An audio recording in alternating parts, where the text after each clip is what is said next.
What's up, guys? It's Storm here, and I'm bringing you a gun game on the map Launch in Black Ops. So this is my first Black Ops gameplay in a while, if at all, I think. So should be pretty fun to watch. Before we get things started here, I want to say I'm sorry for the commentary that I put up yesterday.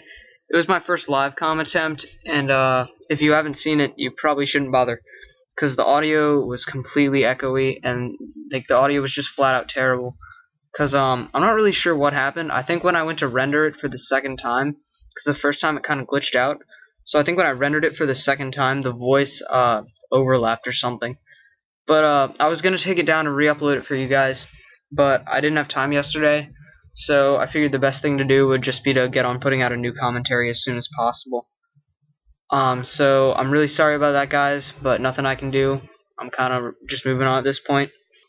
But the whole point of this commentary was that I wanted to talk about the differences between MW3 gun game and this gun game on Black Ops, and I wanted to tell you which one I like better and why. Okay, so let's just say that I'm comparing this to the MW3 18 guns, not the 6x3 guns or whatever that is, because that game is just flat out trash. But the first thing I wanted to touch on is how they have opposite setups.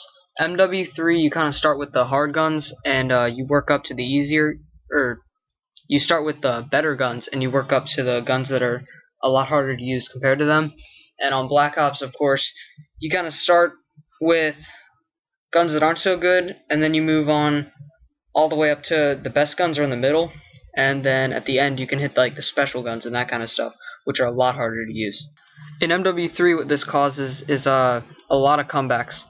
Because people that are stuck on like the pistols at the end, it's so easy for somebody with an ACR or a Type 95 or that kind of thing to just catch up to them real fast, and it kind of makes it for a close finish at the end.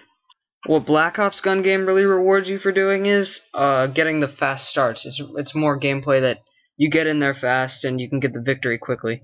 Because if you start out with one kill, you're probably going to end up getting just the first maybe 4 or 5 really fast right there.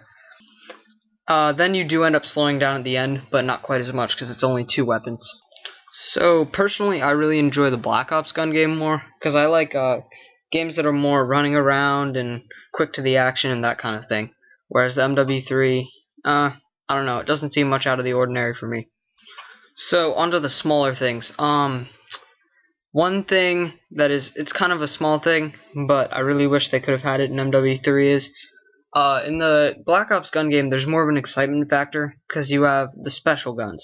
Guns like the Grim Reaper, the crossbow, the ballistic knife. Guns that people don't normally play with, or if they play with them, it turns into a fun game. So I like how they include those. Whereas in MW3, like, the most interesting weapon that you get is a pistol. And it's not even interesting, it's just a gun that nobody really uses.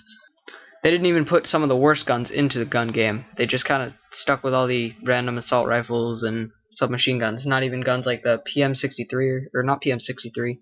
I don't know, it's some bad gun. PM something or other. One major criticism I have of the Black Ops gun game, though, is just the time it takes for weapons to swap. At least they got that right in MW3. In Black Ops, the reason it probably took someone so long to get a flawless gun game, or it's so difficult to do that, probably isn't even because of the crossbow and the ballistic knife. I mean, you could get a flawless gun game not easily, but with a decent amount of skill you could get one of those in a decent time period. But the fact that the guns take forever to switch, it gets you killed so many times, and I don't like that. It slows down the gameplay a lot. Whereas MW3, you can kind of just whip them out really fast. Another small thing about MW3's gun game is I don't feel like they're in wager matches. It was normally about like doing your best and trying hard in Black Ops, but in MW3, since there's no real reward for being in the top 3 or whatever, it's just you get XP no matter what, and it doesn't really matter. It doesn't really work out the same way. So I hope they find a way around that in Black Ops too. But I really hope you enjoyed this, guys. I hope it was better than the last one. And I'd really appreciate any feedback or support you could have on this commentary. Thanks for watching.